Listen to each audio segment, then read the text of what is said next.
मुझे पता है आप थक चुके हैं, मैं भी बेहद थक चुका हूँ। क्योंकि कोई आता है और कहता है कि अब अमेरिका और ईरान के बीच शांति आ रही है, दूसरा आता है और कहता है नहीं, हम यूरेनियम नहीं देंगे। कोई और आता है, कहता है कि 24 घंटे के भीतर शांति की घोषणा की जाएगी। दूसरा आता है, कहता है कि 48 घंटे के भीतर गुजरने वाले जहाजों पर हमला करेंगे। हम दुनिया के इतिहास के सबसे शर्मनाक दौरों में से एक को जी रहे हैं। हम एक बहुत ही लापरवाह दौर से गुजर रहे हैं। भाई, ये फाइनेंस मार्केट है, किसी का खिलौना नहीं है। इस बाजार को सच में स्पष्टता की जरूरत है। क्लैरिटी एक्ट, स्पष्टता कानून, हम इसे अमेरिका में लागू करेंगे। मैं वीडियो में इसके बारे में भी बात करूंगा, लेकिन आज सबसे पहले इसी गुस्से के साथ शुरू करते हैं। उबासी का मौसम है। असल में फाइनेंस साहित्य में इसका भी एक स्थान है और आमतौर पर उबासी के मौसम के बाद ही तेजी शुरू होती है। और सच कहूं तो हम सभी एक ऐसे ही थकाऊ मौसम में हैं। लेकिन आज मैं आपको बिटकॉइन और क्रिप्टो करेंसी से जुड़ी कुछ बातें बताऊंगा, जिनमें आपको कीमत से दूर रहकर, बल्कि कीमत नहीं बल्कि पूरी तस्वीर को दूर से देखने की जरूरत है। क्योंकि कुछ लोग चाहते हैं कि आप सिर्फ कीमतों पर ध्यान दें, लेकिन हम तस्वीर को थोड़ा दूर से देखेंगे। इसके अलावा मैं अपने वीडियो में हाइपरलिक्विड, सोलाना और रिपल से जुड़ी कुछ नई घटनाओं के बारे में भी बात करूंगा। ये एक शानदार वीडियो होने वाला है। तो चलिए अपने वीडियो की शुरुआत करते हैं।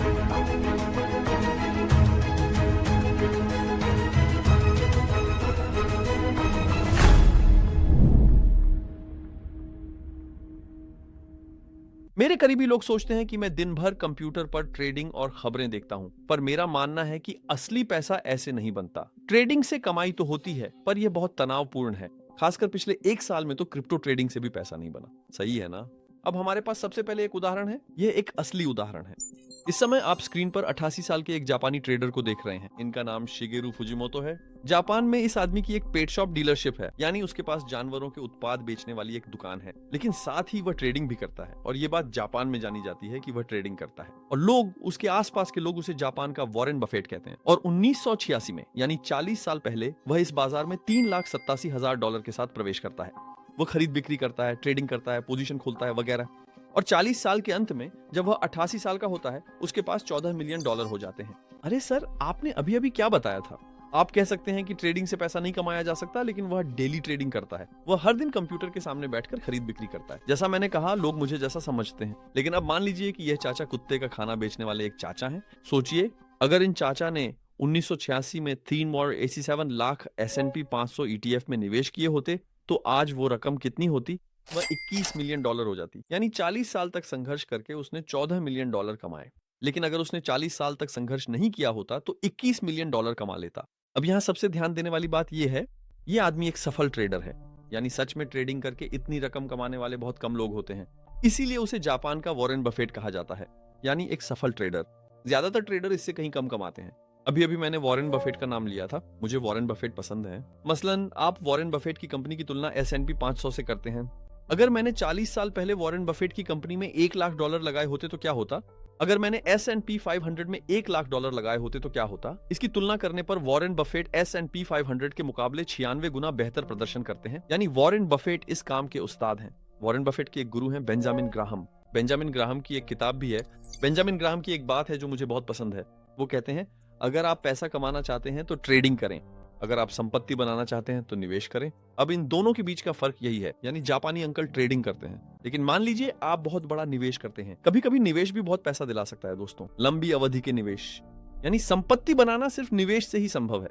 इस कहानी से हमें जो सीखना है वो यही है। यानी ये साबित हो चुका है। मैंने ये बात असल में सालों से कई बार कही है। शायद हर साल मैंने अपनी किसी एक वीडियो में इसका इस्तेमाल किया है। आखिरकार 2017 से ही। सोचो, मैं लगभग 10 सालों से वीडियो बना रहा हूँ। हर साल अपनी किसी वीडियो में मैंने इस बारे में बात की है। ट्रेडिंग और निवेश के बीच का फर्क यही है। अगर अमीर बनना है, संपत्ति बनानी है तो निवेश करना होगा, इन्वेस्टमेंट करना होगा। अगर तुम कह रहे हो कि मुझे पैसे कमाने हैं तो ट्रेडिंग करनी होगी, लेकिन अगर पिछले एक साल में पैसे गंवाने हैं तो भी ट्रेडिंग करनी होगी। कम से कम क्रिप्टो की दुनिया में तो यही हो गया है। पश्चिमी बाजारों में भी मुनाफा देने वाली कंपनियां हैं। मेरे चाचा की यही कहानी थी। अब वापस बिटकॉइन, क्रिप्टो और वित्तीय बाजारों की ओर चलते हैं। हाल ही में लगातार नकारात्मक खबरें फैलाई जा रही हैं। हम लगातार उदासी में हैं, है ना? हर समय। और साथ ही कीमत भी गिर रही है। सिर्फ नकारात्मक खबरें ही नहीं, कीमतें भी गिर रही हैं। स्क्रीन पर बिटकॉइन का ग्राफ देखें। देखो, $1.5 लाख से गिरकर 60,000 पर आना डरावना है। मैं ऑल्ट कॉइन्स की नहीं, जो 98% गिर चुके हैं, बल्कि अब बिटकॉइन की बात कर रहा हूं। इन सुर्खियों, खबरों और कीमत को एक तरफ रख दीजिए, क्योंकि कोई है जो आपको भ्रमित करके आपकी आंखों में धूल झोंकना चाहता है। सब कुछ बहुत बुरा है। क्रिप्टो में सब कुछ बहुत बुरा है। बिटकॉइन, एथेरियम बहुत बुरी हालत में है। खासकर अक्टूबर से हम इस मानसिकता में बहुत गहराई से फंसे हुए हैं। लेकिन अब इन्हें किनारे करने का वक्त है। क्योंकि अभी आप स्क्रीन पर बिटकॉइन का डेली चार्ट देख रहे हैं, है ना? हम तस्वीर को थोड़ा दूर से देखेंगे। इसे मासिक चार्ट में बदलें। दोस्तों, जब मैं इसे मासिक चार्ट में बदलता हूं तो आप पिछले 10-15 सालों का सबसे अच्छा निवेश साधन देख रहे हैं, बिटकॉइन। बिटकॉइन ने हमेशा ऐसे तेज गिरावटें देखी हैं, डबल टॉप बनाए हैं और फिर से तेज गिरावटें की हैं। वहीं से यह बहुत जबरदस्त तेजी के साथ ऊपर गया है। अभी भी हम वास्तव में कुछ ऐसा ही देख रहे हैं। जब आप देखते हैं तो 2021 की शुरुआत और अंत में एक डबल टॉप था, फिर इसने बॉटम बनाया। देखिए, यहां भी हम बहुत मिलती-जुलती डबल टॉप देख रहे हैं। फिर ये बॉटम बना रहा है। तो लगता है कि यहां से बिटकॉइन के लिए 2-3 लाख डॉलर तक की एक यात्रा दिखाई दे रही है। वॉल स्ट्रीट के दिग्गज, व्हाइट हाउस और दुनिया के सबसे बड़े फंड मैनेजर पीछे से एक जबरदस्त बिटकॉइन रैली का कैलेंडर तय कर रहे हैं, ऐसा लग रहा है दोस्तों। और खासकर 4 जुलाई जो अमेरिका का स्वतंत्रता दिवस है, यह हमारे लिए बिटकॉइन धारकों के लिए एक महत्वपूर्ण तारीख है। अब हम इन्हीं के बारे में बात करेंगे। बाजार के सामने सबसे बड़ी बेड़ियों में से, सबसे बड़ी समस्याओं में से एक वॉशिंगटन से आने वाले रेगुलेशन है। अचानक एक शानदार प्रोजेक्ट सामने आता है, फिर कहते हैं कि ये सिक्योरिटी है, नहीं ये सिक्योरिटी नहीं है, नहीं आपको एसईसी में रजिस्टर होना पड़ेगा। पूरा माहौल गड़बड़ हो जाता है।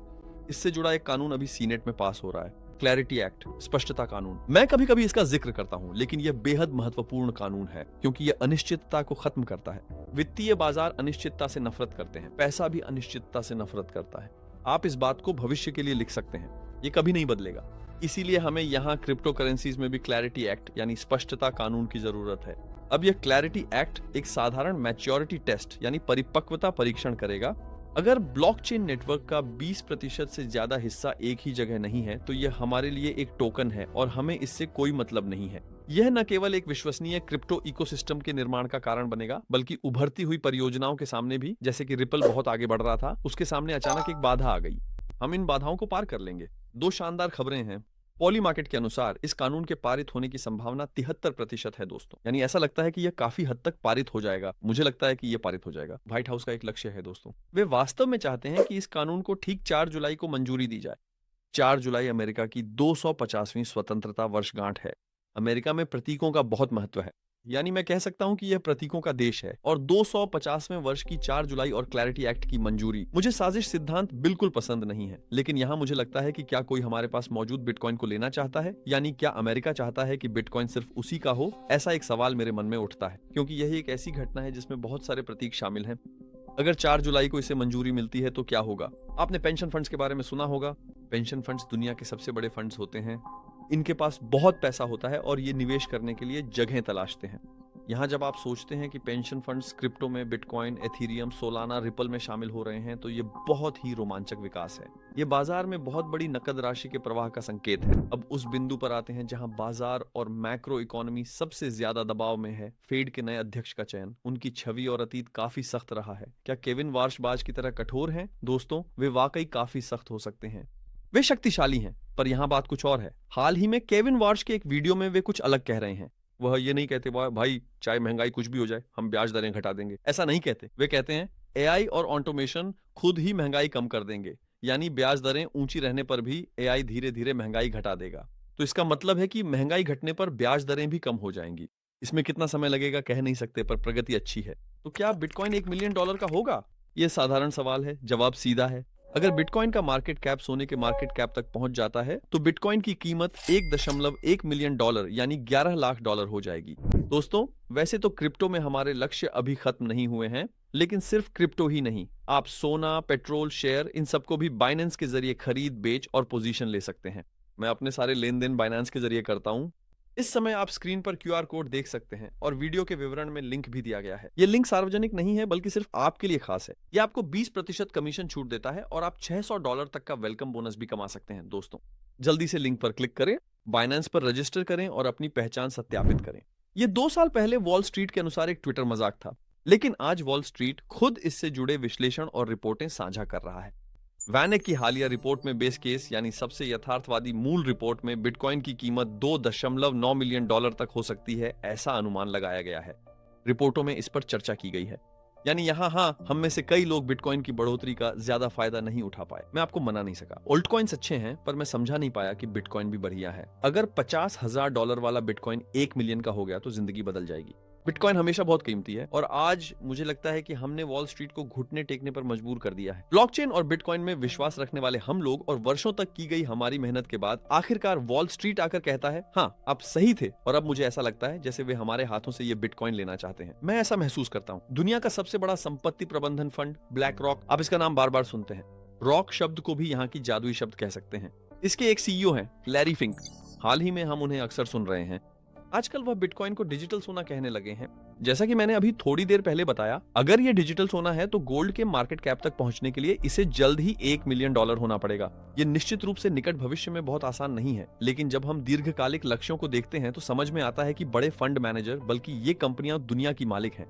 मतलब फंड मैनेजर शब्द जादुई लगता है, लेकिन ये कंपनियां जैसे कि एप्पल हो, आपके पहने हुए कपड़ों से लेकर हर चीज में इनकी साझेदारी है। ये कंपनियां ही असली मालिक हैं। ये कंपनियां ब्लैक रॉक। अब ये कंपनियां बिटकॉइन के लिए बहुत बड़े लक्ष्य निर्धारित करने लगी हैं। अब हम सोलाना, रिपल और हाइप के बारे में बात करेंगे। हाइपर लिक्विड पर भी चर्चा होगी। ये तेजी सिर्फ बिटकॉइन तक नहीं रहेगी, समय आने पर अच्छे ऑल्ट कॉइन्स भी बढ़ेंगे। जब हर कोई रो रहा था कि ऑल्ट कॉइन मर गए हैं, मॉर्गन स्टैनली ने चुपचाप सोलाना ETF के आवेदन को अपडेट कर दिया। क्यों? क्योंकि सोलाना सिर्फ एक कॉइन या टोकन नहीं है दोस्तों, इसके पीछे अरबों डॉलर के स्टेबल कॉइन हैं और वैश्विक वित्त यानी दुनिया के देशों के बीच जबरदस्त वैश्विक वित्त के लिए इसके पास बहुत तेज हाईवे हैं।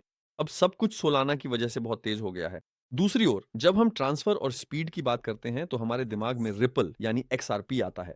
मैंने वीडियो की शुरुआत में इसका जिक्र किया था। सालों तक रिपल XRP ने मुकदमों का सामना किया, लेकिन अब ये सब सुलझ गए हैं और फिलहाल वैश्विक बैंकिंग सिस्टम के ब्लॉकचेन पक्ष में रिपल एक केंद्र बना रहा है। भारतीय रिजर्व बैंक और देश के सबसे बड़े वाणिज्यिक बैंकों ने सीमा पार ट्रांसफर और देश के भीतर बैंकों के बीच ट्रांसफर के लिए आधिकारिक रूप से XRP लेजर इंफ्रास्ट्रक्चर का इस्तेमाल करना शुरू कर दिया है। स्टैंडर्ड चार्टर्ड के पास क्लैरिटी एक्ट पर हस्ताक्षर होने के बाद रिपल के लिए $8 का लक्ष्य है। फिलहाल यह बहुत ऊंचा लग सकता है, लेकिन आप जानते हैं कि क्रिप्टो में अतीत में बहुत चौंकाने वाली चीजें हो चुकी हैं, इसलिए यह असंभव नहीं है। अब मैं हाइपर लिक्विड पर आ गया हूं। इसी के साथ मैं अपना वीडियो भी पूरा करूंगा। आप जानते हैं हाइपर लिक्विड एक विकेंद्रीकृत फ्यूचर्स प्लेटफॉर्म है। इसका एक स्थानीय टोकन भी है, हाइप। अब मान लीजिए आप SpaceX खरीदना चाहते हैं या कोई शेयर खरीदना चाहते हैं, लेकिन आपके पास इसकी सुविधा नहीं है, आप एक्रेप में नहीं है। ये कहता है मैं विकेंद्रीकृत हूं, मुझे किसी की परवाह नहीं है, मैं सिंथेटिक रूप से ऐसे उत्पाद बनाऊंगा जो इसके समान कीमत पर पहुंचेंगे। SpaceX के लिए भी ऐसा उत्पाद निकाला गया है। साथ ही 1 अरब से अधिक की बायबैक की भी घोषणा की गई है, यानी उसने जो आय प्राप्त की उससे अपने टोकन हाइप को वापस खरीदा और इन घटनाओं के साथ हाइप ने खुद को $60 से ऊपर पहुंचा दिया। अभी मैं देख रहा हूं कि सोशल मीडिया पर हाइप बार बार मेरे सामने आ रहा है, यानी हाइप लगातार चर्चित है और लगता है ये आगे भी जारी रहेगा। ये प्लेटफॉर्म से प्राप्त आय के साथ समय समय पर अपने टोकन की बाय बैक योजना की घोषणा करता है। यह भी कीमत की स्थिरता के लिहाज से बहुत अच्छा है, क्योंकि कुछ प्रोजेक्ट्स लॉन्च किए जाते हैं, इथेरियम अपनी कमाई से खर्च करता है, जबकि यह प्रोजेक्ट बाहर से कमाकर अपने टोकन खरीदता है। यह अच्छी प्रगति है जो कम लिक्विडिटी के समय काफी मददगार साबित होती है। आशा करता हूं कि वीडियो समझ में आया होगा। आपकी लाइक्स बहुत कीमती हैं। अगर आप कमेंट करेंगे तो मुझे बहुत खुशी होगी। अगले वीडियो में मिलने की उम्मीद के साथ अलविदा।